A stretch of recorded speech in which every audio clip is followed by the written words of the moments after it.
السلام علیکم ناظرین. سابق وفاقی وزیر اور سینیٹر فیصل وارڈا کا کہنا ہے کہ بہت جلدی پی ٹی آئی کے اندر ایک فارورڈ بلاک بنے گا. اس پہ حسن نثار کا کہنا ہے کہ وہ تو آلریڈی ہے. بیان بازیاں بھی چل رہی ہیں, مار دھاڑ بھی چل رہی ہے, آلریڈی سب کچھ ہی ہو رہا ہے. آئیے جانتے ہیں انہوں نے مزید اس بارے میں کیا کہا. اور ہوگا کیا؟ کچھ بھی نہیں ہوگا. پہلے تھوڑے ان کے گروپس اور دھڑے اور مار دھاڑ اور بیان بازیاں چل رہی ہیں, آپ کو نہیں پتا؟ تو وہ کیا ہے؟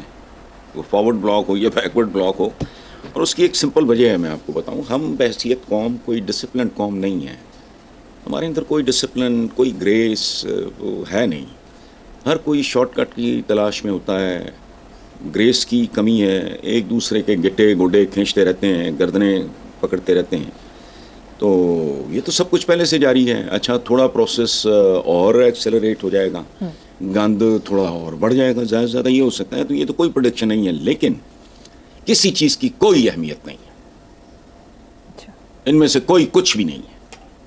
پہلی اور آخری حقیقت پی ٹی آئی کی ہے عمران خان, سمپل. تو وہی حتمی حقیقت ہے. جس دن باہر ہوگا تو ان میں سے کوئی دکھائی بھی نہیں دے گا. اس لیے بالکل یہ بے معنی بات ہے. اس کا اٹس میننگ لیس. گروپس پہلے سے ہیں, ان میں شدت آ جائے گی, تیزی آ جائے گی, دو گروپس اور بن جائیں گے. کوئی اس کو فارورڈ بلاک کہہ لیں تو بیکورڈ بلاک کہہ لیں, it doesn't make any difference. ہمارا کیریکٹر ہے, ہمارا قومی کردار ہے. ہم کسی جگہ, میں نے بتایا تھا آپ کو, ایک کتاب میں نے پڑھی تھی ارتھ مائی فرینڈ, اس کا وہ کہتا ہے کہ میرے نہیں, میں ایئرپورٹ سے کسی بھی نئے ملک میں جاتا ہوں تو ایئرپورٹ سے اپنی منزل تک, ڈیسٹینیشن تک جاتے جاتے وہ قوم میرے سامنے اریاں ہو جاتی ہے. کیسے؟ اس نے کہا ٹریفک دیکھ کے. سو دس از واٹ وی آر. یہ تو پھر اقتدار کا کھیل ہے, لالچ ہے, منصب ہے, فلانا ہے. اس لیے چھوڑو یہ.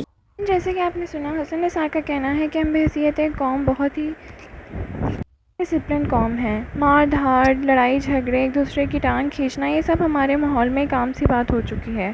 اس پہ ان کا کہنا ہے کہ فارورڈ بلاک بننا کوئی بڑی بات نہیں ہے, وہ آلریڈی ہی چل رہا ہے. اور زیادہ سے زیادہ یہ ہو جائے گا کہ اس میں ایک اور لیول اپ ہو جائے گا. حسن نثار کا یہ بھی کہنا تھا کہ پی ٹی آئی کی حقیقت صرف عمران خان ہے. جس دن وہ باہر آ گئے اس دن یہ سب غائب ہو جائیں گے. ان کا یہ بھی کہنا تھا کہ یہ صرف بے مطلب سی بات ہے جو فیصل وارڈا صاحب نے کی ہے. اس میں کوئی اور بلاک نہیں بنے گا, بلکہ اسی میں شدت آ جائے گی. ناظرین, اخباری خبر کے مطابق صدر زرداری وزیر اعلیٰ پنجاب کے استقبال کے لیے نہ آنے پر برہم کا اظہار کر رہے ہیں. ان کا کہنا ہے کہ وہ پورے پاکستان کے صدر ہیں. ان کا لاہور آنے کا مطلب تھا کہ وہ پورے پاکستان کی صدارت کرتے ہوئے ان کا استقبال کرنا چاہیے تھا. اس پہ حسن نثار کا کہنا تھا کہ پیپلز پارٹی اور نون لیگ کا رشتہ ایک مجبوری کا رشتہ ہے. اپنے اپنے مطلب کے لیے دونوں ساتھ جڑے ہوئے ہیں. ان کا یہ بھی کہنا تھا کہ وہ زیادہ دور تک ان کو ساتھ دیکھ نہیں رہے. آئیے سنتے ہیں ان کا مزید کا کہنا تھا. منصب کی عزت کی. دیکھو نا, صدر ہے, پرائم منسٹر ہے, ان کو پروٹوکول, چیف منسٹر, فلانا کون ہے, ان کی دمیں ہوتی ہیں پیچھے, سینگ ہوتے ہیں ان کے سروں پہ. ہاں, اس لیے نا کہ ایک روایت ہے, ایک رسم ہے, وہ ہونا چاہیے. پرائم منسٹر تھیں بے نظیر بھٹو, تو یہ نہیں جایا کرتے تھے. پیچھے سے تھاپڑا تھا, نہیں جایا کرتے تھے. تو اس میں کیا ہے, جو بندہ تھوڑا سا مہذب ہوگا, پڑھا لکھا ہوگا, ادب آداب زندگی کا جانتا ہوگا, وہ اس وقت بھی ہنستا ہوگا. تو جہاں تک تعلق ہے آج بھی نون لیگ اور پیپلز پارٹی کا آپس میں, تو سلیپنگ ود دا اینیمی والا رشتہ ہے. یہ ضرورتوں کے رشتے ہیں, مجبوریوں کے رشتے ہیں. یہ کوئی جنرل رشتہ تو نہیں ہے.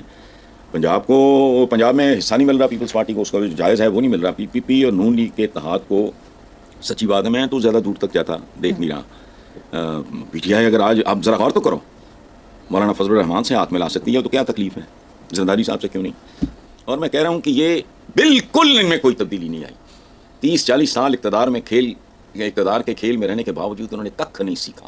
وہی شوق ہے ان کو پوز بنا بنا کے تصویریں بنوانے کا, وہی شوق ہے ان کو اس طرح کی حرکتیں کرنے کا. حالانکہ بیٹیوں کی طرح ہے. ایک پہلو یہ بھی ہے, کہنے کو بظاہر مراسم اچھے ہیں, ایک بزرگ ایک بڑے کے لیے. تو عمران اگر تھوڑا سا بھی فلیکسیبلٹی شو کرے تو یہ تو اپنے بوجھ تلے مرے ہوئے ہیں. ان کو اور کچھ نہیں چاہیے. اس لیے زرداری صاحب کو بہتر تھا اگنور کر دیتے, لیکن اچھا کیا انہوں نے, یہ بات ریکارڈ پہ آ گئی ہے. اخباری خبر کے مطابق معاشی بدحالی کے باعث کینیا کے صدر نے چند وزراء کو چھوڑ کر باقی تمام وزیروں کی چھٹی کرا دی. کچھ روز قبل ظالمانہ ٹیکس پر عوام کے احتجاج کے سبب صدر نے مالیاتی بل بھی مسترد کر دیا تھا. کیا کہیں گے؟ دیکھو جی, محاورے کی حد تک تو ہم بھی زندہ قوم ہیں, لیکن مجھے دکھ سے کہنا پڑتا ہے. ظاہر ہے میں کینینز کو رشتہ دار نہیں ہے, نہ میری فیملی کا کوئی بندہ بناتا ہے, لیکن ہم کینینز جیسے بھی نہیں ہیں. ہم پتہ نہیں, میں جو ڈی این اے کی بات کرتا ہوں, کچھ لوگ اس پہ بڑے پھدکتے ہیں, ان کو بات کہانی قصہ سمجھ نہیں آتا. 900 سال کی غلامیوں نے ہمیں مست کر دیا ہے, ہم سے گریس چھین لی ہے, ہم سے وقار چھین لیا ہے. تو ہمارے ہاں ابھی زرداری صاحب کی بات ہو رہی تھی, کریں گے یہی کچھ. انہوں نے ظالمانہ ٹیکس میں عوام کے احتجاج کے سبب صدر نے یہ کیا, اور یہ نکالو, ان کو کرتے کیا ہیں یار. یہ پوری دنیا میں ہوتا ہے نا کہ آپ اگر چیز کے لیے کچھ پے کر رہے ہو تو اس کا آؤٹ پٹ کیا ہے، یہ کیا بیچتے ہیں یہ مجھے تو آج تک سمجھ نہیں آئی. 76 سال کے بعد مطلب انہوں نے نسلیں گروی رکھ دی ہیں اپنی. لیکن بہرحال سپریم کورٹ نے عمران خان اور بشرا بی بی کو عدت والے کیس میں رہا کر دیا ہے. ان کا کہنا ہے کہ اگر کوئی اور کیس نہیں ہے تو ان کی فوراً رہائی کی جائے. اس پہ حسن نثار نے کیا کہا یہ جانتے ہیں. ایج ایک ریالٹی ہے، ٹیسٹ کر لو. کئی بہت ساری چیزیں ہیں جو ماضی میں آج سے 1500 سال پہلے جن کا وجود نہیں تھا. ٹیکنالوجی آ گئی ہے. ایک ٹیسٹ ڈی این اے رپورٹ فلانا ٹمکانا مور دین انف مین ٹو این اینڈ. ہمارے ہاں یہ انڈین اسلام دو بہت بڑے لوگوں نے، جامعہ الازہر کے جو سربراہ ہیں انہوں نے اور جمال عبد الناصر مذاق اڑایا کرتے ان کا انڈین اسلام ہے. نماز ہمیں بیسیکلی کیا سکھاتی ہے مریم؟ پابندی اوقات. بہت کچھ سکھاتی ہے. ایک چیز پابندی اوقات. 5 وقتہ نمازی کبھی کسی جگہ پہ ٹائم پہ پہنچتا ہے. ادروائز اللہ پاک کو یاد کرنے کے لیے 5 ٹائم تھوڑا دن جب ملے ہو یاد کریں نا. صفیں سیدھی، اس کا مطلب ہے سوچ سیدھی. گٹے گوٹے صاف کرنے. یہ وہ مدینہ تو یثرب ہے. یثرب کہتے ہیں انی ون پیس آف لینڈ. گارا چھٹے بارش ہوگی تو وہ مکتے نہیں تھے، پکی اونچی نیچی زمین، کپڑے گندے ہوتے تھے. اب آپ ایئر کنڈیشن گھر سے نکلے مدینہ. اچھا اس کے باوجود آپ نے وہ وضو کا واٹ از دیٹ؟ گٹے گوٹے توڑے ہیں، نیت دھونی ہے، آنکھ دھونی ہے، معاملات کو بھی صاف اور اجلا رکھنا ہے. لیکن نہیں، ہم عجیب لوگ ہیں. یاد رکھنا اب rise and fall of civilisation میں نمبر 1 چیز کسی قوم کے عروج میں ہے پنکچویلٹی.